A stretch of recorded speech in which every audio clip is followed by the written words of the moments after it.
या इंडियन जो बाहर मुकीम है, वो किसी मजलिस में भी, किसी प्लेटफॉर्म पर भी अपने मुल्क की जो इंटेग्रिटी है उसके ऊपर सवाल तो नहीं आने भाई देते। वहां तो सिस्टम चल रहा है ना, सवाल नहीं आने देते। यहाँ सिस्टम तो जितना नहीं चल रहा। चाहे कोई मोदी का फैन, तीन बड़ी पर्सनैलिटियां दुनिया की, और पिछले दिनों उनकी वहां पे रियूनियन हुई और तीन बड़ी वो पर्सनैलिटियां वहां पे वापस गई हैं। हैदराबाद का एक हाई स्कूल, तीन पर्सनैलिटियां कौन थी? एक माइक्रोसॉफ्ट के सीईओ थे, एक गूगल के सीईओ थे, और दूसरा अजय बंगा वर्ल्ड बैंक के प्रेसिडेंट थे।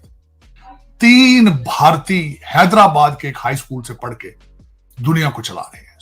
लंदन ना आपका आधा इंडिया है, लंदन में आपके आधे इंडियंस रहते हैं। और देखें, उनकी कोई सियासी जमात इंडिया की उसकी ब्रांच नहीं है, जी वो उससे मुबर्रा है। डुअल नेशनलिटी इजाजत नहीं है। अकल के दरवाजे जरा ज्यादा बड़े करें तो सीखे उनसे कुछ कि वो दुनिया कैसे चला रहे हैं तालीम के साथ।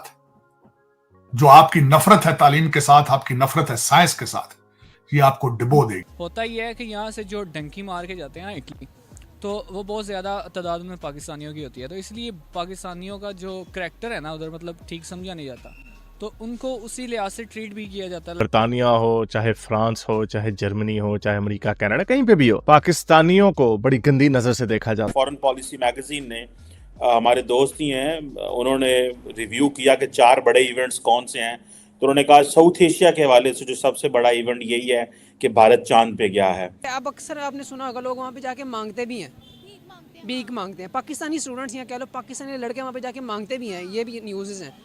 वो एक उड़ान भरी, उसने आगे बढ़ा। पाकिस्तानी वहां पे जाके भी नीचे ही रहते हैं, वहां पे जाके भी गंदे काम कर रहे हैं। तो इतना आपको सवाल तो पूछना पड़ेगा कि क्या अब मैं एक कंपनी हायर कर रहा हूँ या मैं खुद एक कंपनी बना रहा हूँ, मुझे तो बंदा एक्सपर्ट ही चाहिए। अब मुझे नल्ला थोड़ी चाहिए, नल्ला थोड़ी चाहिए। अब उनको वो भी अच्छा नल्ले भी चाहिए। अब अच्छा जी, सस्ते भी मिल जाएंगे, इंडियंस आपको सस्ते में मिलेंगे, नंबर 2 आपको काबिल मिलेंगे। हम आपको महंगे भी मिलेंगे और हमने काबिल भी नहीं होना, ये हमारा मसला है।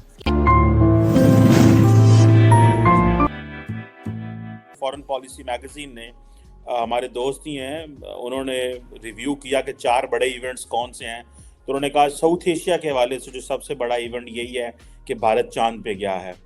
तार साहब, आप कैसे देखते हैं 2023 का जो इख्तिताम है, how do you see this? आपकी इसमें क्या रीडिंग है? पाकिस्तान के लिए कोई अच्छे शगुन भी हैं 2024 के लिए? What is your take and read on that sir? Cheema साहब, 3 चीजों के बारे में बात करना चाहूंगा। एक तो 2023 के जो वाकयात हुए हैं उनको सम अप करूंगा, जो मुझे ज्यादा स्ट्राइक कर रहे हैं, एक। और दूसरा, आगे न्यू ईयर आ रहा है, हर इंसान जो है उस पर कुछ अपना नया रेजोल्यूशन बनाता है और बनाना चाहिए, चाहे वो कर सके ना कर सके, लेकिन सम चेंजेस, उसके बारे में मैं कुछ अपनी रिकमेंडेशन दूंगा। जो मैंने कुछ चेंजेस की थी अपने पर्सनैलिटी में 2003 में, वो कितनी कामयाब रही हैं। फिर पाकिस्तान के हवाले से फोरकास्ट करते हैं। तो चीमा साहब, सबसे बड़ा जो वाकया मेरी नजर में हुआ था तुर्की का जल्जला था, जिसमें 40,000 लोग, 44,000 लोग जो थे वो मारे गए थे, और सीरिया में 15,000 लोग मारे गए थे। लेकिन उसका जो मुझे ज्यादा शाख था कि बिल्डिंगों की कंस्ट्रक्शन में करप्शन इन्वॉल्व थे, तो वो एक इंसानियत का अलमियत है। दूसरा, 2023 के अंदर एक नई चीज आई है, जो अमेरिकन एक सिंगर है टेलर स्विफ्ट, उसने अपने दौरे करने शुरू किए और जिस मुल्क में जाती थी उसकी इकॉनमी पे बहुत बड़ा इंपैक्ट होता था। वो एक बात है, एक नया, उसको कहता है स्विफ्टीज कल्चर, जो एक यंग थे, उनको यंगस्टर्स को बड़ा उसने अपील किया। ये एक बहुत बड़ी बात थी मेरे लिए। तीसरी बात, मैं समझता हूं कि इंडिया ने चाइना को पॉपुलेशन वाइज सरप्लस कर दिया।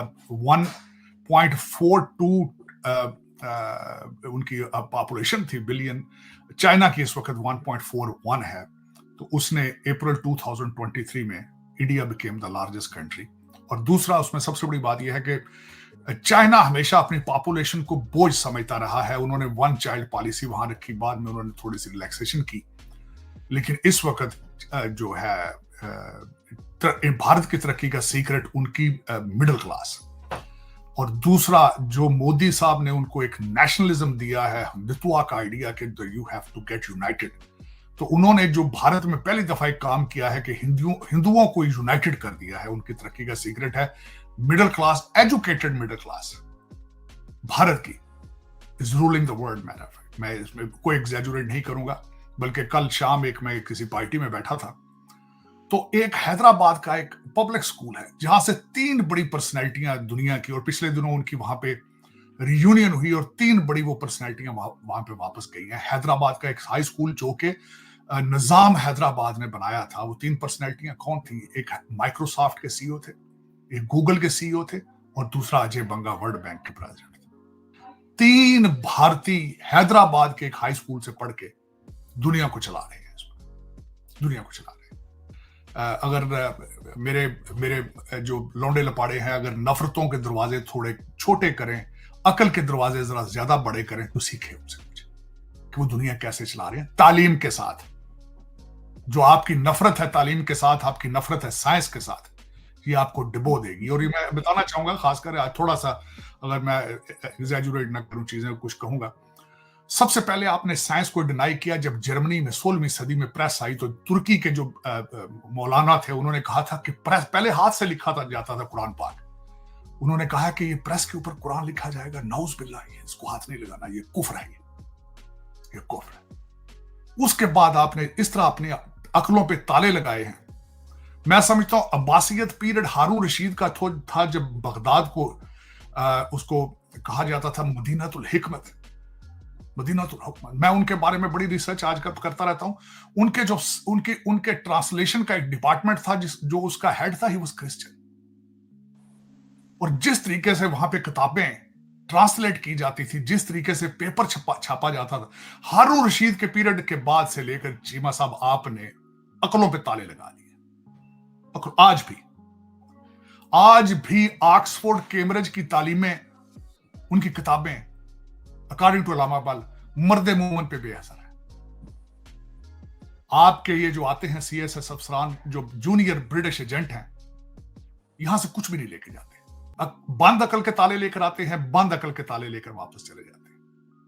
कहतुर रजाल है आज, ना सिर्फ पाकिस्तान में, in the entire Muslim world 1.9 billion मुसलमान हैं और जलील ख्वार हो रहे हैं, चाहे अपने मुल्कों में है चाहे बाहर है।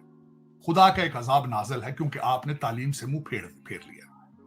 आपने ये कस्में खा ली हैं कि हमने पढ़ना नहीं, तालीम तरक्की हमने तरक्की तालीम से नहीं करनी, हम जिहाद से तरक्की करेंगे। खुदा दा नाजे शर्म करो यार, खुद शर्म करो। हुण ते जंगां ड्रोन नाल हो रहीਆਂ जे, हुण ते कोविड अगले सटदे ने बना के, तुहाडे अद्धियां नस्लां तबाह हो जाणीਆਂ तुहाडीਆਂ।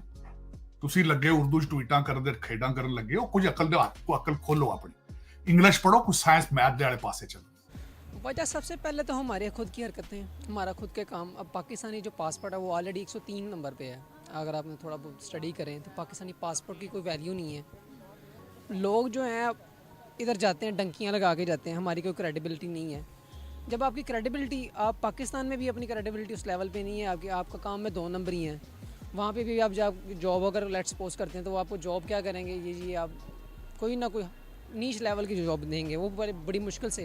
यूके में मेरे काफ़ी दोस्त हैं, अब ये मेरे कज़न्स हैं, तो हमें पता लगता है कि जो कोई 3-3 शिफ्टें कर रहे हैं, डबल शिफ्ट हो रही है। ये होता ही है कि यहाँ से जो डंकी मार के जाते हैं ना इटली, तो वो बहुत ज़्यादा तादाद में पाकिस्तानियों की होती है। तो इसलिए पाकिस्तानियों का जो करैक्टर है ना उधर, मतलब ठीक समझा नहीं जाता, तो उनको उसी लिहाज से ट्रीट भी किया जाता है। अब अक्सर आपने सुना होगा लोग वहाँ पे जाके मांगते भी हैं, भीख मांगते हैं। पाकिस्तानी स्टूडेंट्स यहाँ कह लो, पाकिस्तानी लड़के वहाँ पे जाके मांगते भी हैं, ये भी न्यूज़ हैं।